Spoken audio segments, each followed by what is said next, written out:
नमस्कार साथियों, Kalyani IAS academy के डिजिटल प्लेटफॉर्म पर आपका हार्दिक स्वागत है। इस लेक्चर में हम आर्थिक नियोजन या इकोनॉमिक प्लानिंग को बहुत ही अच्छे से पढ़ेंगे एवं समझेंगे। तो शुरू करते हैं। जब मानवीय आवश्यकताएं अधिक हों, कई उद्देश्यों या लक्ष्यों की पूर्ति करनी हो और यदि प्राकृतिक संसाधन या आर्थिक संसाधन कम मात्रा में हो या न्यून मात्रा में हो, तो ऐसी स्थिति में आर्थिक नियोजन सर्वोत्तम तरीका होता है, जिसके माध्यम से जो भी मानवीय आवश्यकताएं हैं उनकी पूर्ति की जा सकती है। क्योंकि आर्थिक नियोजन से हमारे पास जो भी उपलब्ध संसाधन होते हैं उनका हम कुशलतम या इष्टतम प्रयोग कर सकते हैं। इसके दो फायदे होंगे। एक तो हम उन संसाधनों का प्रयोग करके जो वर्तमान की आवश्यकताएं हैं उनकी पूर्ति कर सकते हैं और उनको भविष्य के लिए भी संरक्षित कर सकते हैं, राइट। और इससे जो भी पूर्व निर्धारित लक्ष्य है उसकी भी पूर्ति हो जाएगी। इस तरीके से हम कह सकते हैं कि आर्थिक नियोजन वह प्रक्रिया होती है जिसमें पूर्व निर्धारित लक्ष्यों की प्राप्ति के लिए उपलब्ध सीमित प्राकृतिक संसाधनों का कुशलतम या इष्टतम प्रयोग किया जाता है, राइट। तो आर्थिक नियोजन वह प्रक्रिया है जिसमें पूर्व निर्धारित उद्देश्यों की प्राप्ति के लिए उपलब्ध सीमित प्राकृतिक संसाधनों का कुशलतम या इष्टतम प्रयोग किया जाता है। ये आर्थिक नियोजन की साधारण प्रक्रिया है।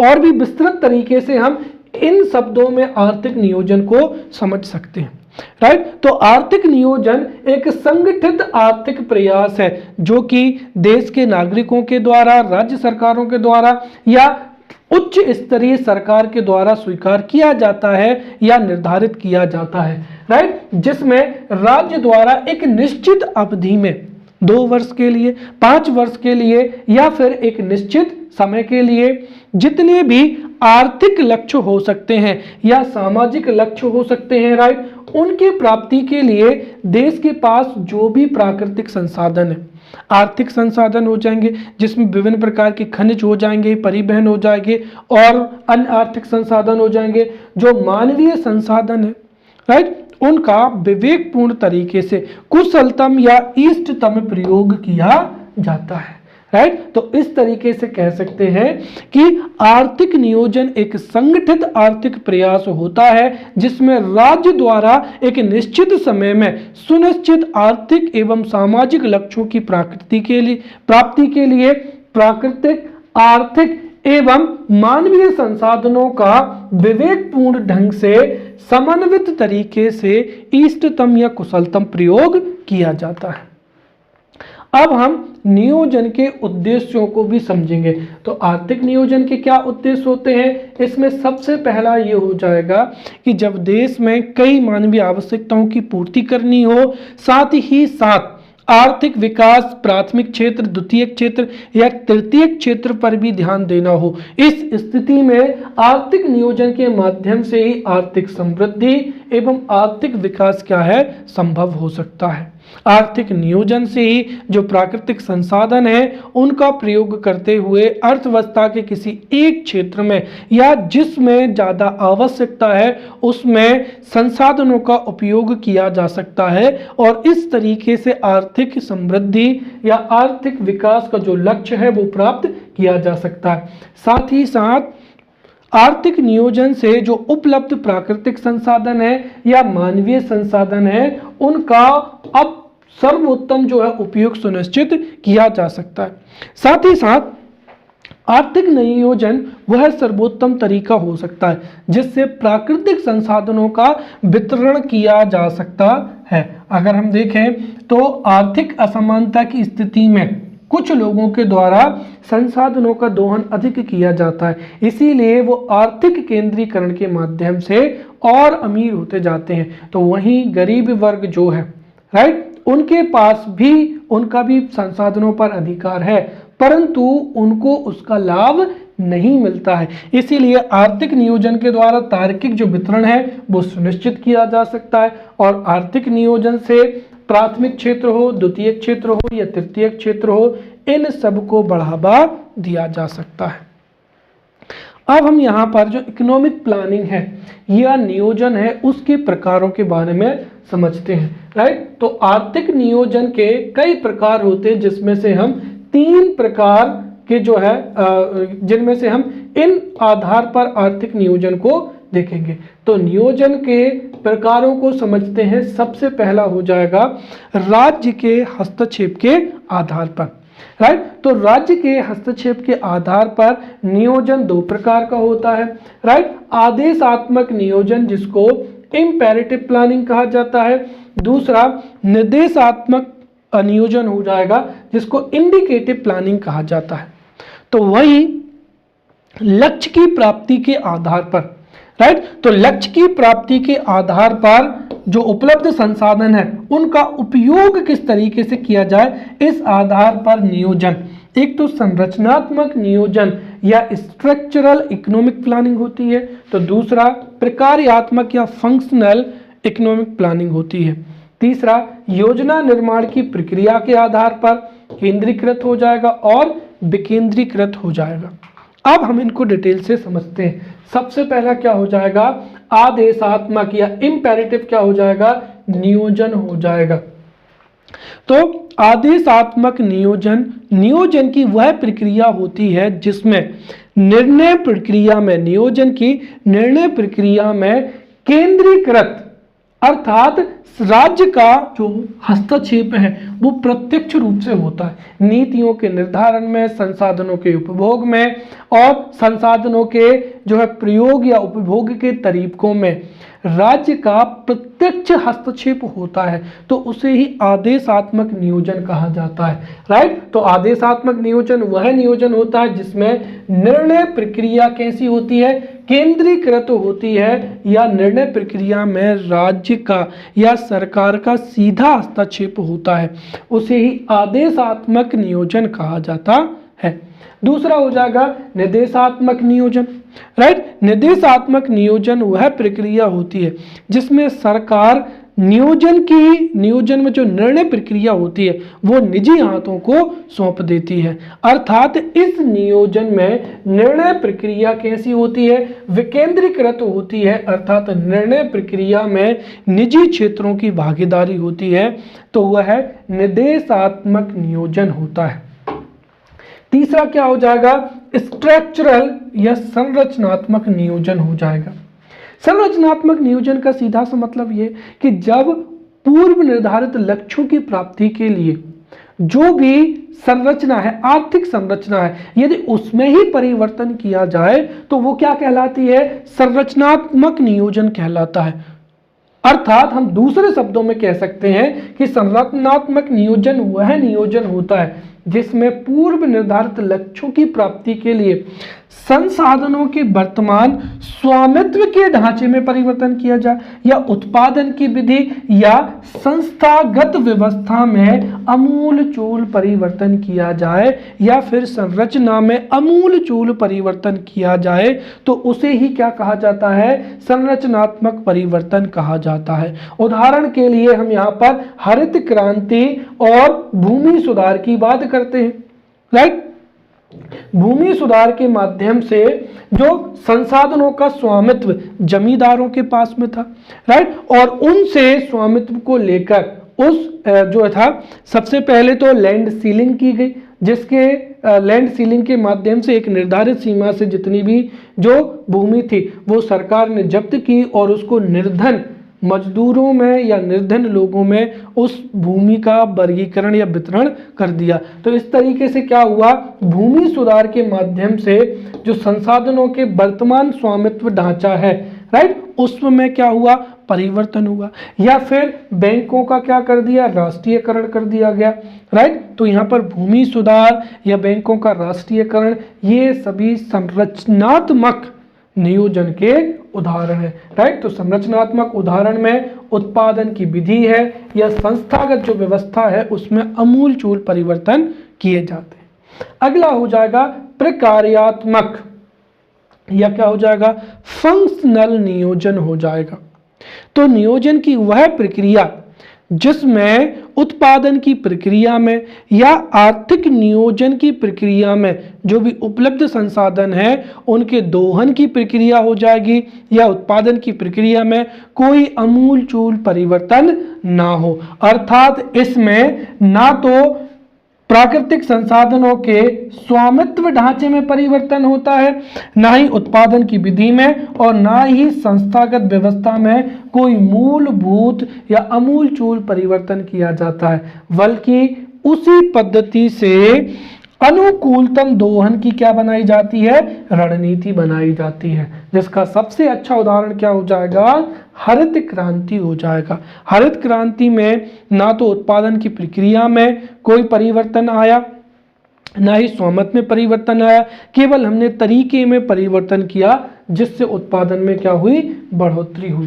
राइट, तो ये हो जाएंगे यहाँ पर नियोजन के प्रकार जो है। अब हम भारत में आर्थिक नियोजन के इतिहास को समझते हैं कि भारत में नियोजन की प्रक्रिया आखिरकार कैसे प्रारंभ हुई। राइट, तो भारत में आर्थिक नियोजन का इतिहास या भारत में आर्थिक नियोजन की प्रक्रिया का प्रारंभ होना, राइट, इसको समझते हैं। तो भारत में आर्थिक नियोजन की प्रक्रिया का प्रारंभ सन 1934 से माना जाता है। सन 1934 में एम विश्वेश्वरैया ने एक किताब लिखी थी, the planned economy of India, और इसी पुस्तक में, राइट, इसी पुस्तक में भारत में आर्थिक नियोजन के लिए एक 10 वर्षीय योजना थी, और इसी 10 वर्षीय योजना को ही भारत में आर्थिक नियोजन की जो है शुरुआत माना जाता है। राइट, तो इस तरीके से हम कह सकते हैं कि भारत में आर्थिक नियोजन का प्रस्ताव सबसे पहले एम विश्वेश्वरैया के द्वारा रखा गया था, और एम विश्वेश्वरैया ने 1934 में the planned economy of India नामक एक किताब लिखी थी, और इसी किताब में भारत के आर्थिक विकास के लिए एक 10 वर्षीय योजना थी, और जिसे ही नियोजन का आधार या नियोजन की शुरुआत माना जाता है। उसके बाद में 1934 में भारत के पूंजीपतियों का एक संगठन था, और ये बड़ा प्रसिद्ध संगठन था जिसने स्वतंत्रता आंदोलन में भी भाग लिया था। राइट, तो 1934 में भारत के पूंजीपतियों का या कैपिटलिस्ट का एक संगठन था जिसका नाम था federation of Indian chambers of commerce and industry, short में जिसको क्या कहा जाता है, फिक्की ने। राइट, तो सन 1934 में पूंजीपतियों के संगठन फिक्की ने नियोजन के महत्व को समझा, और उन्होंने यह भी जाना कि नियोजन के माध्यम से ही जो है आर्थिक विकास संभव हो सकता है, और फिक्की ने ही भारत में आर्थिक नियोजन का समर्थन किया तथा भारत में आर्थिक नियोजन की प्रक्रिया प्रारंभ हो सके इसके लिए राष्ट्रीय योजना आयोग की मांग भी की थी।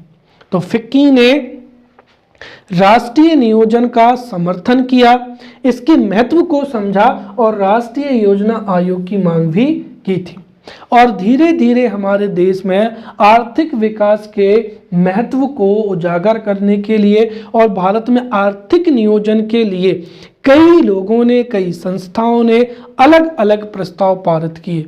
राइट, और इसी कड़ी में अगर हम देखें तो 1938 में कांग्रेस ने भी अहम योगदान दिया। सन 1938 में जो नियोजन की आवश्यकता और उसकी संभावना के लिए, राइट, भारत में नियोजन की आवश्यकता कितनी है या इसकी संभावना क्या हो सकती है, इसके लिए 1938 का जो कांग्रेस का अधिवेशन हुआ था, राइट, इसी कांग्रेस के अधिवेशन में जवाहरलाल नेहरू की अध्यक्षता में राष्ट्रीय नियोजन समिति की गठन किया गया था। राइट, तो 1938 में राष्ट्रीय कांग्रेस द्वारा राष्ट्रीय नियोजन समिति की गठन किया गया था जवाहरलाल नेहरू की अध्यक्षता में, ताकि भारत में आर्थिक नियोजन की संभावनाओं को तलाशा जाए और इसकी आवश्यकताओं को समझा जाए।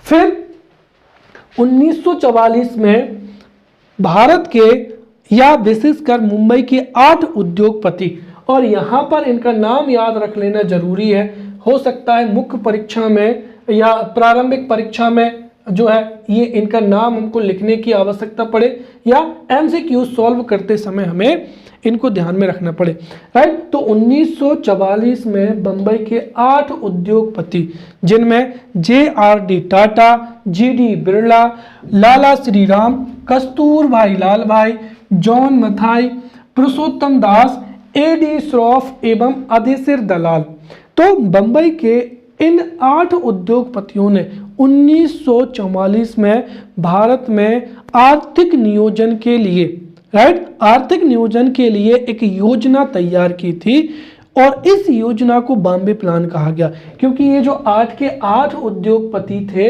ये बॉम्बे से थे, राइट। इसीलिए इन उद्योगपतियों के द्वारा जो भी योजना बनाई गई थी उसको बॉम्बे प्लान के नाम से भी जाना जाता है।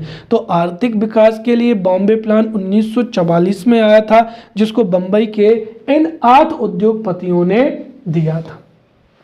फिर 1944 में ही श्रीमन नारायण अग्रवाल ने गांधीवादी योजना प्रस्तुत की थी और श्रीमन नारायण अग्रवाल का कहना था कि भारत में गांधीवादी मॉडल पर ही जो है आर्थिक विकास हो सकता है, इसीलिए गांधीवादी नियोजन को ही स्वीकार किया जाना चाहिए। और जैसा कि हमें पता है कि गांधी जी ने कहा था कि ग्रामीण क्षेत्रों के विकास से ही देश का विकास संभव हो सकता है, इसीलिए श्रीमन नारायण ने कहा कि कृषि को महत्व देना चाहिए, कुटीर एवं लघु उद्योगों का विकास होना चाहिए।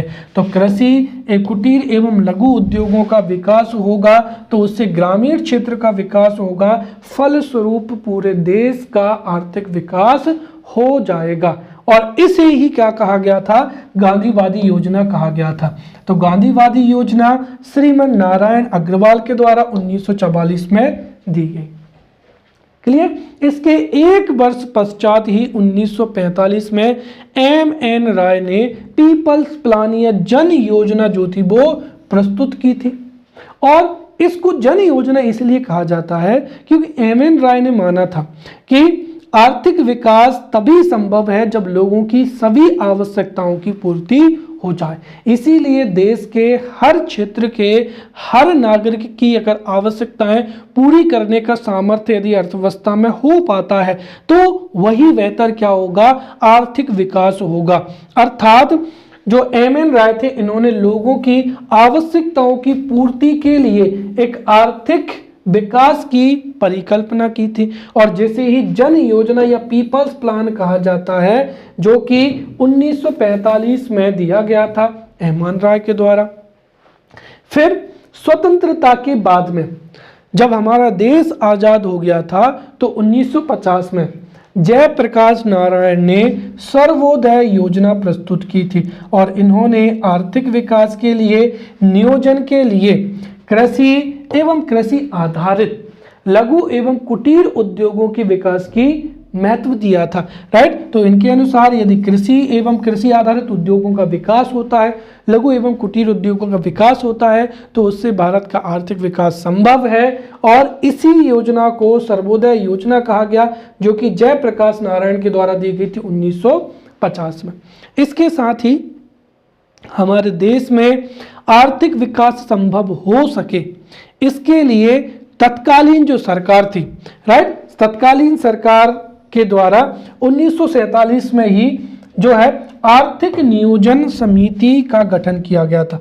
तो 1947 में जो अंतरिम सरकार के प्रधानमंत्री थे, राइट, जवाहरलाल नेहरू, तो जवाहरलाल नेहरू की अध्यक्षता में 1947 में आर्थिक नियोजन समिति की स्थापना हुई थी और इसी समिति ने फिर बाद में योजना आयोग के गठन की चर्चा भी की थी, राइट। और आगे चलकर योजना आयोग का गठन भी इसी समिति की सिफारिश पर मंत्रिमंडल के प्रस्ताव पर हुआ, राइट। तो अब जो है हम यहाँ पर आगे समझते हैं योजना आयोग क्या हो जाएगा, प्लानिंग कमीशन।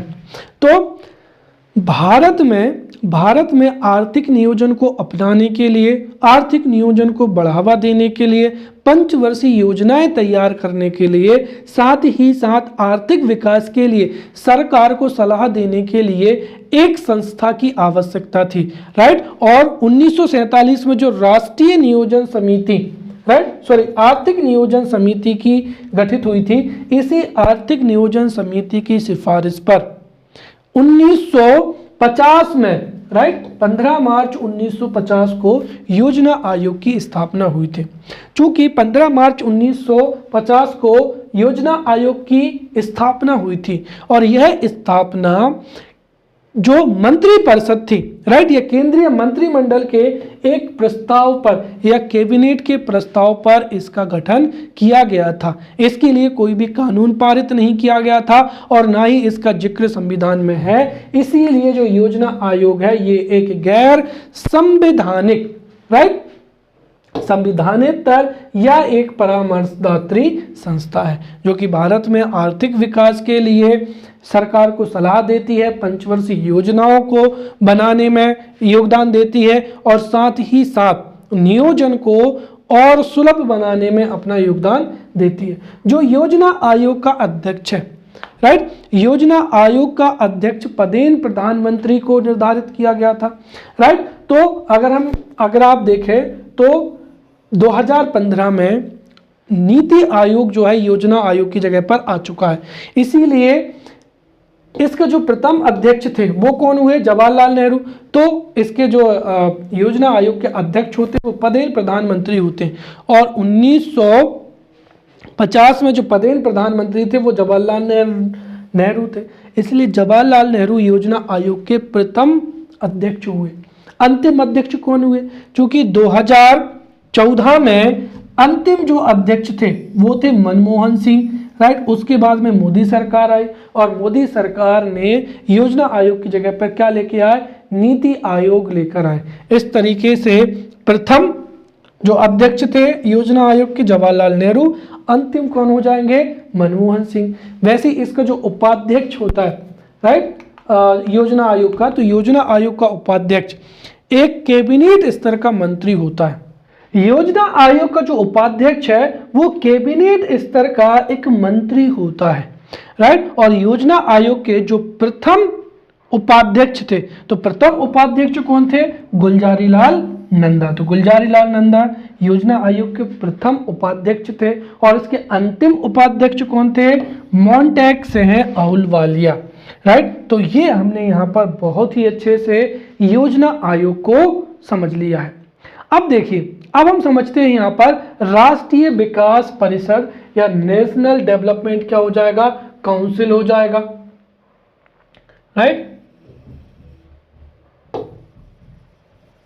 देखिए, जो नेशनल डेवलपमेंट काउंसिल है जिसको एनडीसी कहा जाता है, नेशनल डेवलपमेंट काउंसिल की आवश्यकता ही क्यों हुई? दरअसल हमारे देश में पंचवर्षीय योजनाएं बनाने के लिए कैबिनेट के प्रस्ताव पर योजना आयोग का गठन हो चुका था और योजना आयोग के गठन के पश्चात जब योजना आयोग ने पहली जो पंचवर्षीय योजना थी, जब पहली पंचवर्षीय योजना बनाई गई और लागू की गई थी, तो उस योजना में जो है कुछ राज्यों ने असहमति जताई थी या कुछ राज्यों को कुछ जो समस्याएं थी उस योजना से लेकर। इसीलिए हमारे देश में एक ऐसी संस्था की आवश्यकता महसूस हुई जो कि उस योजना को अनुमोदित कर सके। इसीलिए राष्ट्रीय विकास परिषद की स्थापना हुई थी।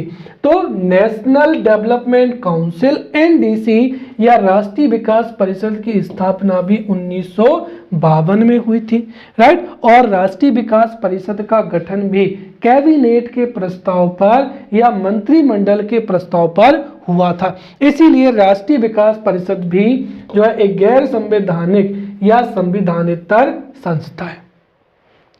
जो राष्ट्रीय विकास परिषद है इसका कार्य क्या है कि योजना आयोग के द्वारा जो भी नीतियां बनाई जाती थी वो सभी राज्यों के देश के सभी क्षेत्रों के हित में है। अर्थात उसको अनुमोदित करने के लिए जो है राष्ट्रीय विकास परिषद की स्थापना की गई थी। तो राष्ट्रीय विकास परिषद का सबसे महत्वपूर्ण कार्य है जो पंचवर्षीय योजनाएं हैं उनका अनुमोदन करना और पंचवर्षीय योजनाओं के अनुमोदन के लिए राष्ट्रीय विकास परिषद हमारे देश की सबसे बड़ी संस्था है। साथ ही साथ हमारे देश में संघवाद को बढ़ावा देना भी राष्ट्रीय विकास परिषद का सबसे महत्वपूर्ण लक्ष्य माना जाता है। क्योंकि आर्थिक नियोजन की प्रक्रिया में हो सकता है कि किसी राज्य में विकास परियोजनाएं अधिक हो सकती हैं, तो किसी राज्य में विकास परियोजनाओं में कमी हो सकती है। इसकी वजह से संभव है कि किसी राज्य विशेष और केंद्र सरकार के बीच में मनमुटाव हो। इसलिए हमारे देश में केंद्र एवं राज्यों के बीच में किसी भी प्रकार की जो है प्रतिद्वंदिता या समस्या ना हो, अर्थात केंद्र एवं राज्य दोनों समझदारी के साथ में आपसी परामर्श से आर्थिक विकास की प्रक्रिया को अपनाएं। यही राष्ट्रीय विकास परिषद का क्या है, लक्ष्य है और कार्य है।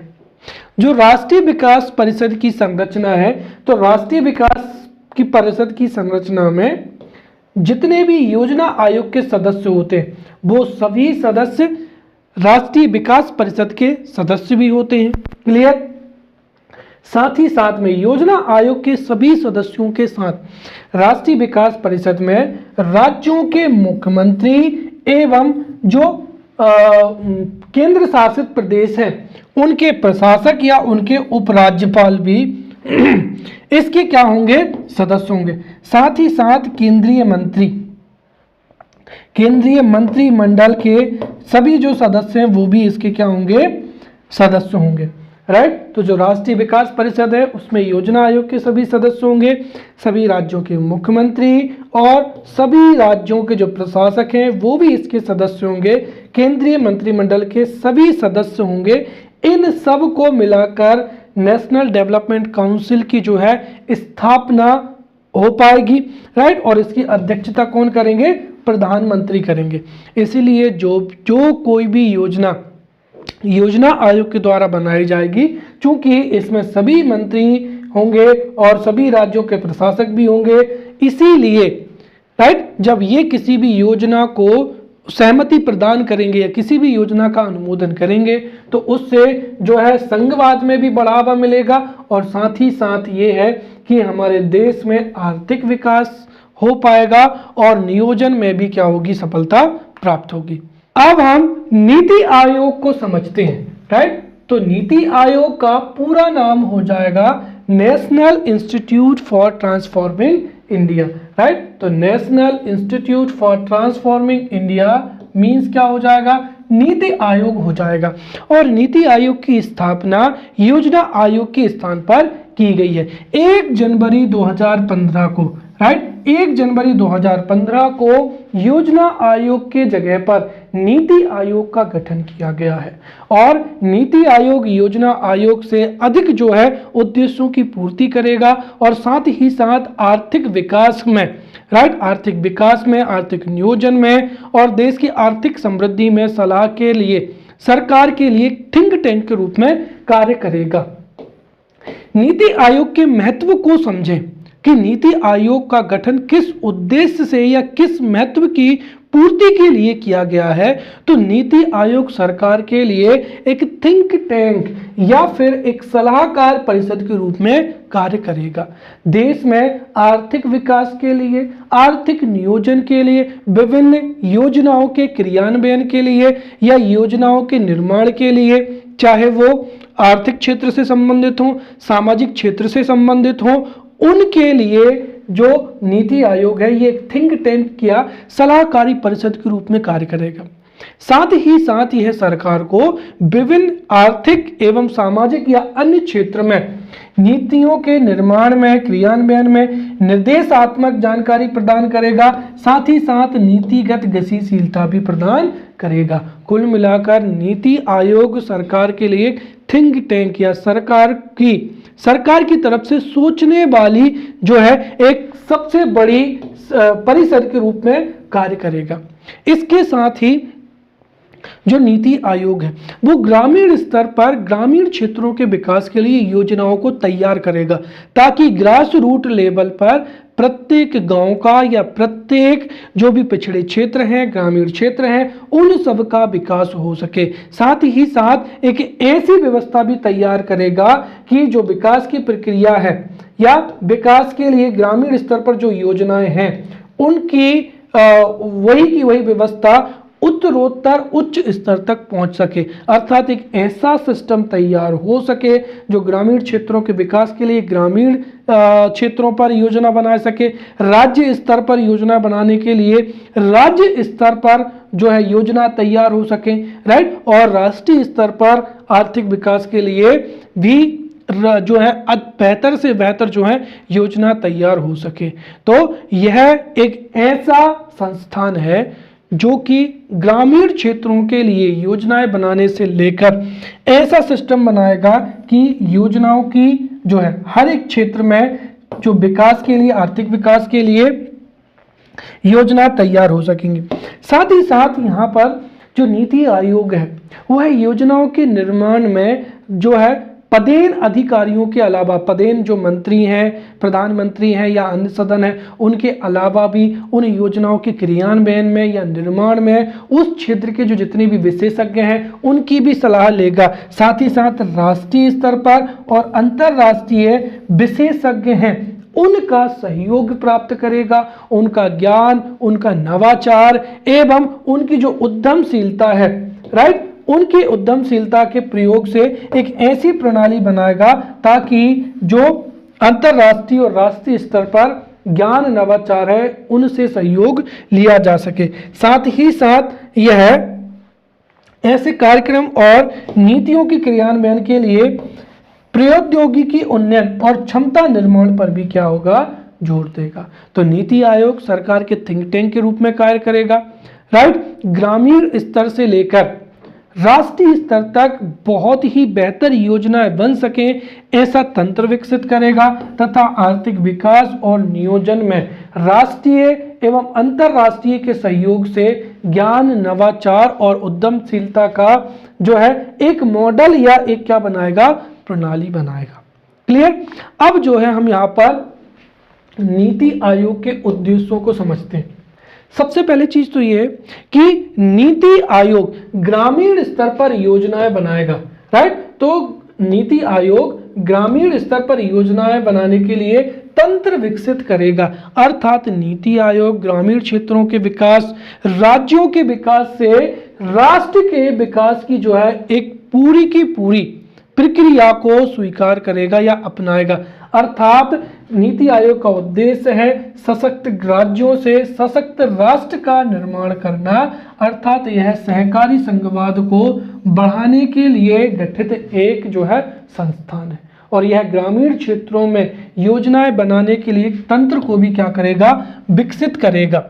साथ ही साथ राष्ट्रीय सुरक्षा के हितों और आर्थिक नीति में क्या करेगा, तालमेल भी बिठाएगा। साथ ही साथ आर्थिक विकास की प्रक्रिया में जो लोग पीछे छूट गए हैं, जो वंचित हैं, उन वंचित रहे वर्गों पर भी विशेष ध्यान देगा।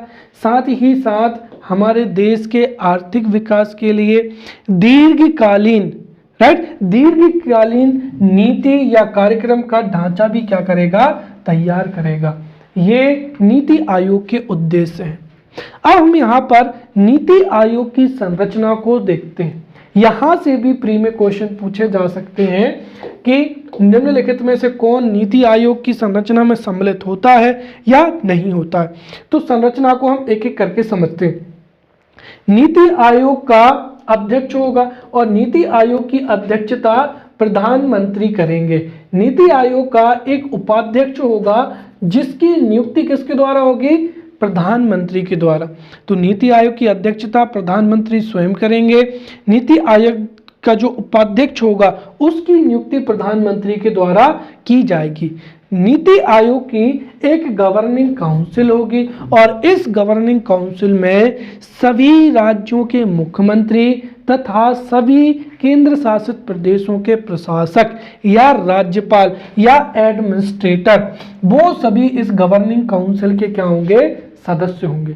साथ ही साथ अगर किन्हीं दो राज्यों की सीमावर्ती क्षेत्रों में या किसी 3-4 राज्यों को मिलाकर कोई नीति बनाई जाती है, राइट, तो और उससे संबंधित सभी राज्यों की सलाह चाहिए या उस पर गहन और भी अध्ययन करने के लिए या इस योजना को विकसित करने के लिए जरूरत के आधार पर क्षेत्रीय परिषदों का क्या किया जाएगा, गठन किया जाएगा, राइट। तो जरूरत के आधार पर क्षेत्रीय परिषदों का गठन किया जाएगा और उस क्षेत्रीय परिषद में संबंधित राज्यों के मुख्यमंत्री होंगे, साथ ही साथ जो है लेफ्टिनेंट गवर्नर है, अगर वो यूटीज है तो लेफ्टिनेंट गवर्नर या जो मुख्यमंत्री हैं उनको मिलाकर क्षेत्रीय परिषदों का गठन किया जाएगा। और जो क्षेत्रीय परिषद है इनका जरूरत के आधार पर गठन किया जाएगा। साथ ही साथ आर्थिक विकास के लिए या किसी योजना पर स्पेसिफिक राइट विशेष ज्ञान के लिए या विशेष नवाचार के लिए या फिर किसी अन्य विशेष सलाह के लिए जो है सदस्यों को आमंत्रित किया जा सकता है, राइट। तो विशेषज्ञ राइट जो कि प्रधानमंत्री के द्वारा नामित किया जाएगा, उसको विशेष आमंत्रित सदस्य के तौर पर प्रधानमंत्री नियुक्त करेंगे। फिर ये जो नीति आयोग है, नीति आयोग में पूर्णकालिक सदस्य होंगे जिनकी अधिकतम संख्या कितनी हो सकती है, 5 हो सकती है, राइट। साथ ही नीति आयोग में 5 सदस्य, अधिकतम 5 सदस्य जो कि पूर्णकालिक होंगे, साथ ही साथ अंशकालिक सदस्य भी होंगे जिसमें जो हमारे देश के अग्रणी विश्वविद्यालय हैं, शोध संस्थान हैं, राइट, इनसे संबंधित संस्थानों से अधिकतम 2 जो पदेन सदस्य हैं वो अंशकालिक सदस्य के रूप में भी क्या होंगे, रहेंगे। तो जो विश्वविद्यालय हैं या शोध संस्थानों के जो संबंधित अधिकतम 2 सदस्य हैं, जो पदेन सदस्य हैं, वो अंशकालिक सदस्य के रूप में होंगे। साथ ही साथ यहाँ पर क्या होगा जाएगा, मुख्य कार्यकारी अधिकारी जो कि केंद्र के सचिव स्तर का अधिकारी होगा जिसका निश्चित कार्यकाल होगा और प्रधानमंत्री के द्वारा जिसकी नियुक्ति की जाएगी। ये नीति आयोग की हमने संरचना के बारे में पढ़ा। अब हम यहाँ पर नीति आयोग की विशेषताओं को पढ़ते हैं। या फिर अगर आपसे कोई पूछे कि नीति आयोग और योजना आयोग में क्या अंतर है, या जो नवगठित नीति आयोग है वह योजना आयोग से किस प्रकार भिन्न है, इसको हम इन 3 विशेषताओं के माध्यम से भी समझ सकते हैं, राइट। जहां पर अगर हम देखें तो योजना आयोग में, राइट, योजना आयोग देश के लिए योजना बनाता था, लेकिन उसमें सदस्यों के रूप में मुख्यमंत्री या केंद्र शासित प्रदेशों के राज्यपाल सम्मिलित नहीं होते थे, परंतु नीति आयोग में सभी राज्यों के मुख्यमंत्री एवं यूटीज के प्रशासक भी शामिल होंगे, अर्थात योजनाओं के निर्माण में केंद्र एवं राज्य सरकार की सहभागिता को बढ़ाएगा। इस तरीके से जो नीति आयोग है वह संघवाद में वृद्धि करने के लिए वृद्धि करेगा। यह इसकी क्या हुई, पहली विशेषता हुई। दूसरा क्या है यहाँ पर कि नीति आयोग एक ऐसा तंत्र बनाएगा जिससे ग्रामीण स्तर पर भी योजनाएं बन सके, राज्य स्तर पर योजनाएं बन सके और राष्ट्रीय स्तर पर भी योजनाएं बन सके, अर्थात यह विकेंद्रीकृत नियोजन को बढ़ावा देगा। साथ ही साथ किसी विशेष क्षेत्र में आवश्यकता पड़ने पर नीति निर्माण में शोध संस्थान है या विश्वविद्यालय है उनकी सलाह को भी जो है शामिल किया जा सकता है। ये 3 नीति आयोग की विशेषताएं हैं जो कि योजना आयोग से भिन्नता रखती हैं, अर्थात योजना आयोग में न तो शोध संस्थान या विश्वविद्यालयों के जो विशेषज्ञों की सलाह को शामिल किया जाता था और न ही योजना आयोग में विकेंद्रीकृत नियोजन को बढ़ावा दिया जाता था, राइट। तो ये नीति आयोग की हमने विशेषताओं के बारे में समझा। अब नीति आयोग के हम कार्यों को समझते हैं। तो जैसा कि आप जानते हैं कि 12वीं पंचवर्षीय योजना के पश्चात, राइट, सरकार अब पंचवर्षीय योजनाओं के जगह पर 15 वर्षीय विजन, 7 वर्षीय रणनीति और 3 वर्षीय एक्शन एजेंडा लागू करेगी। और इनका निर्माण किसके द्वारा किया जाएगा, इनका निर्माण नीति आयोग के द्वारा किया जाएगा। तो वर्तमान समय में पंचवर्षीय योजनाओं की जगह पर जो 3 वर्षीय एक्शन एजेंडा, 7 वर्षीय रणनीति और 15 वर्षीय जो विजन है, राइट, जो कि लागू किया जाएगा, उसका निर्धारण नीति आयोग के द्वारा किया जाएगा, राइट। और इससे फायदा ये होगा कि 15 वर्षीय विजन के माध्यम से हम एक लंबे समय तक के लिए नियोजन को बढ़ावा दे सकते हैं। साथ ही साथ 3 वर्षीय जो एक्शन एजेंडा है उससे जो तात्कालिक या जो वर्तमान में जो भी आर्थिक नियोजन की आवश्यकताएं हैं उन क्षेत्रों की पूर्ति की जा सकती है। इस तरीके से अगर हम देखें तो लघु, मध्यम एवं दीर्घ समय के लिए बेहतर नियोजन किया जा सकता है, बेहतर रणनीति बनाई जा सकती है। राइट। साथ ही साथ यह योजनाओं के निर्माण में राज्यों की भूमिका को भी स्वीकार करेगा, अर्थात यह पूर्ण संघवाद को बढ़ावा देता है। फिर केंद्र सरकार द्वारा जितने भी कार्यक्रम हैं, नीतियां हैं, उनका अनुवीक्षण करेगा, मूल्यांकन करेगा। साथ ही साथ सरकार के लिए ज्ञान केंद्र के रूप में और संसाधन केंद्र के रूप में कार्य करेगा। साथ ही साथ जो भी नीतियां हैं, कार्यक्रम है, उनकी रूपरेखा भी तैयार की जाएगी। और वर्तमान समय में जो भारत को मैन्युफैक्चरिंग हब बनाने की चर्चा हो या भारत के आर्थिक विकास की चर्चा हो, उन सब के लिए भी नीति आयोग ने कई नीतियों के निर्माण में अहम भूमिका निभाई है। जैसे मेक इन इंडिया प्रोग्राम के तहत भारत को जो है मैन्युफैक्चरिंग हब बनाने की योजना है, या फिर डिजिटल इंडिया है, स्टार्टअप इंडिया है, स्टैंड अप इंडिया है, आत्मनिर्भर भारत। इन जैसे कार्यक्रमों के क्रियान्वयन में एवं निर्माण में नीति आयोग की अहम भूमिका है।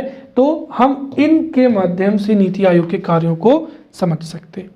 अब वर्तमान जो संरचना है, राइट, नीति आयोग की जो वर्तमान संरचना है उसको हम समझते हैं। राइट। तो हमने देखा था कि नीति आयोग की वर्तमान संरचना में नीति आयोग में अध्यक्ष होता है, जो कि कौन है? पदेन प्रधानमंत्री नरेंद्र मोदी जी हैं। फिर उपाध्यक्ष कौन है? तो डॉक्टर राजीव कुमार, राइट, जो कि अर्थशास्त्री हैं। तो डॉक्टर राजीव कुमार योजना आयोग के क्या हैं? उपाध्यक्ष हैं। राइट। फिर योजना आयोग का जो मुख्य कार्यकारी अधिकारी है वो कौन है? अमिताभ कांत है, जो कि सचिव स्तर के अधिकारी हैं।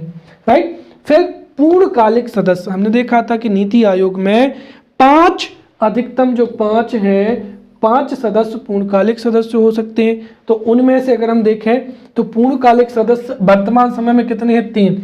डॉक्टर विनोद पाल, जो कि लोक स्वास्थ्य विशेषज्ञ हैं। विजय कुमार सारस्वत, पूर्व DRDO के सचिव हैं। रमेश चंद्र जो है कृषि विशेषज्ञ हैं। फिर क्या हो जाएंगे? पदेन सदस्य हो जाएंगे। राजनाथ सिंह, केंद्रीय मंत्री निर्मला सीतारमण, अमित शाह, राइट, और क्या हो जाएगा? नरेंद्र सिंह तोमर। ये जो है पदेन सदस्य हैं। साथ ही साथ विशेष आमंत्रित सदस्य में कौन हो जाएगा? नितिन गडकरी, जो कि सड़क एवं परिवहन मंत्री हैं। थावर चंद गहलोत, जो कि केंद्रीय सामाजिक न्याय एवं अधिकारिता मंत्री हैं। और रमेश निशंक पोखरियाल, जो कि मानव संसाधन विकास मंत्री हैं। राइट। तो इस तरीके से हमने आज आर्थिक नियोजन के बारे में बहुत ही अच्छे से समझ लिया है। क्लियर? धन्यवाद।